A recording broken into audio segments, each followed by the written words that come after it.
Hello all, 28th of January 2018, you're here with Dan in Essex, UK, and as you can see I have planted the Lakemont Seedless grapevine. Now in my experience it's a first class grapevine to grow outside here in the UK. Purchased this from Kent Muir. You can have a read of that, although interestingly it says indoor white grape. I've found that here in the southeast of the UK they do very well indeed up against south facing walls or fences, of which this indeed, I believe this is southwest, but this will still get a lot of sun. As you can see, due to the time of day and the time of year, the sun has now gone, but this wall in the summer, this fence rather, gets very, very warm indeed. So catalysts, as I've spoke about before, this will help the vine grow quicker, and it will help to sweeten and ripen the fruit quicker as well, which is very important indeed. And what I'll do is I'll probably put up some supports as it comes, maybe a little bit of trellis, and grow this lovely vine up here. You can see here the fence post. I won't grow it too much around the fence post because unfortunately these wooden fence posts do tend to rot off at the bottom and they have to be changed eventually, so I don't want to have to be, peeling grapevines back too much from this. So I'll probably keep it away from this post, but we will see what happens. So quite happy. I'm expecting this year this vine to establish, and then next year put out some growth, and then probably some grapes the following year. So that should do well indeed.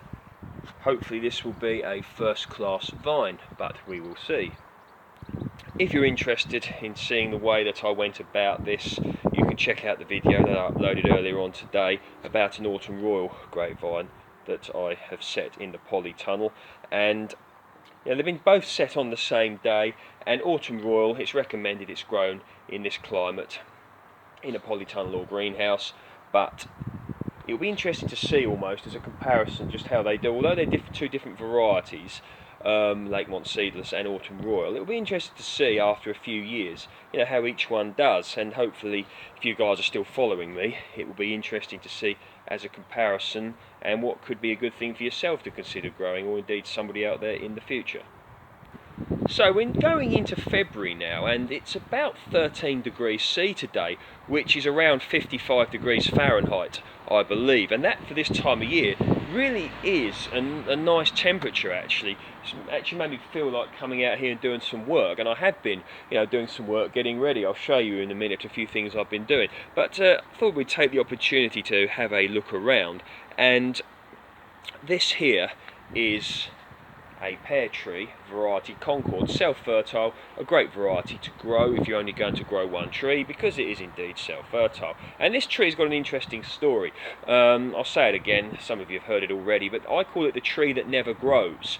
It really has never grown. It was this size when it was purchased about 6 years ago, something like that. It was in a different location, but in a way it's good that it never grows, because where it is I don't really want it to get much bigger. And I had about 9 or 10 lovely fruits off of this last year. They're massive in size as well, and previous years it's grown a lot of small fruit, so it really does do well actually, despite the fact it never really grows, which is intriguing. It's on Quince C rootstock, which isn't a particularly vigorous rootstock, but at the same time they normally get bigger than this. So here we go. Here, this is another tree. As you can see, they're all dormant at the moment due to the time of year, but variety Jubilee, and as I stated before, I believe this is going to be a very good tree. Something tells me that this tree is going to be very strong. It's on St. Julian A, which is a semi-vigorous rootstock. A lot of plums, peaches, etc. are grown on that rootstock, and it always has been a beautiful tree. It really does look nice. It's been grafted and budded really, really well and thoughtfully, and I'm quite happy with how it's going to turn out. Had some blossom on last year, didn't set any fruit, which, tree that just went into ground. It went into ground last winter.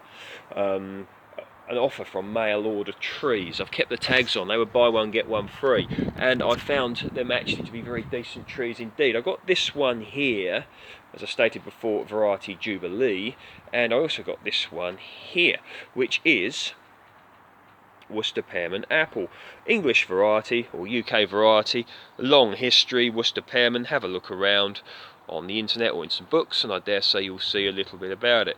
Remember I spoke about posts that rotted off at the bottom?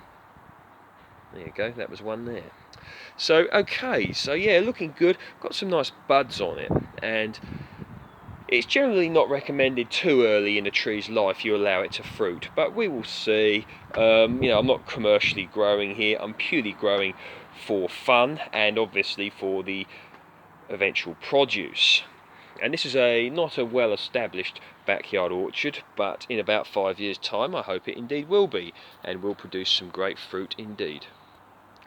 Tayberry plant down here. Now these are a great thing. They're a cross between a blackberry and a raspberry. I think they were crossed, it was something like 1979, something along those lines, but they're a great fruit. I found a nice size, about that sort of big, and a nice taste. Unfortunately a bit of it, they tend to fruit on last year's growth, so unfortunately when this was changed, a bit broke off, but we won't worry too much about that. It will recover, and these grow well, and you can propagate these very easily. I've got a video how to propagate tayberries, I believe, and they, as I stated, they propagate well, which leads me on to my next point. Okay, so looking at this, now this is a tayberry as well, and it gets a lot of sun here, it gets very warm, and as you can see the amount of growth that this has put out is, you know, quite a lot, and I'm expecting some fruit of it this year. But this is the sort of thing, there you go, look, grow all the way through there, look, and all the way up here. So spiny, so you've got to watch your fingers, but they propagate very easily, as I said earlier. Let me try and find you something that you may find resourceful. Right, here you go. Now this was a bit that actually grew through the fence, and I pulled it, and obviously it's went in the ground, and as you can see here, look, they start to root very easily. You can also layer these, so you can put them on the ground like that, and then you could even, if you want something a bit more, you know, robust than that, but you could put that like that, and that will more than likely layer down there, and then you can cut it there, and you know, cut it there, and you can get a new plant from that. But this one has layered itself, and as you can see, it's got a root. So if that was cut about where my thumb is there, and put in a pot or in the ground, you've got another tayberry. So there you go, money saving tips. And if you want to, you know, propagate your own stuff, you can do it, sometimes easier than you think.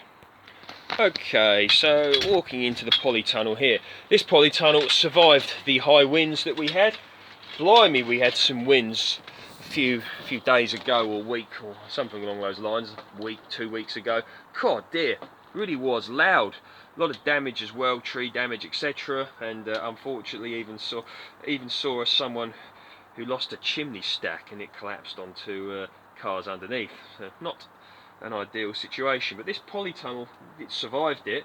Nothing blew away. If you're interested in how it's secured, I've got videos on how to secure a polytunnel to the ground. I suggest you check them out, or somebody else's videos on that subject, if your polytunnel is not secure, because you don't want to lose it and it blow away and get damaged, etc. So looking down here now, these strawberries here, they're looking a bit sorry for themselves, but this time of year you would expect that. They tend to die back, but in the spring they'll come back with a vengeance, and expecting good crops there. Now these are a great thing. I do recommend these, and what these are is these are windowsill propagators. Now the way they work is, surprisingly, windowsill propagators, they're made to fit on a windowsill, and you get your, you know, your little cells, in this case 4 in each one, so 20, and you've got your little windowsill, or not windowsill, little greenhouse plastic bit, if you want to call it that. And what you can do, that just adds a little bit more heat to it, particularly if you've got it inside in your house, which is may or may not be heated, but generally warmer than outside, or you've got it in your polytunnel like this. Just that extra bit of heat, and of course it can be protective for slug damage, etc. And these can be purchased very cheaply.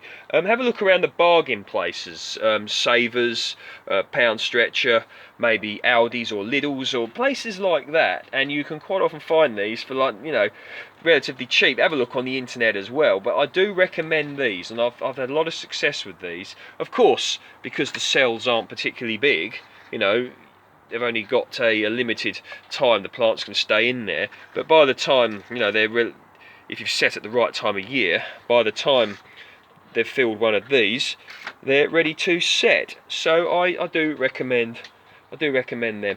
The peach tree will probably start to come into blossom about March, April time, somewhere around then.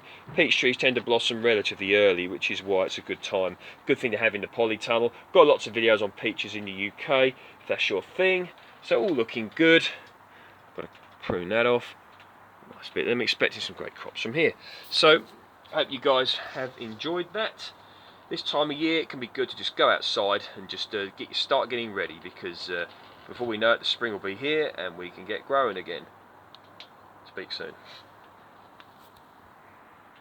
Oh, I use these net curtains as extra covers for a bit of extra warmth, acting like a cloche, and they can be good if you can source them for free. Even better. Take care. Bye.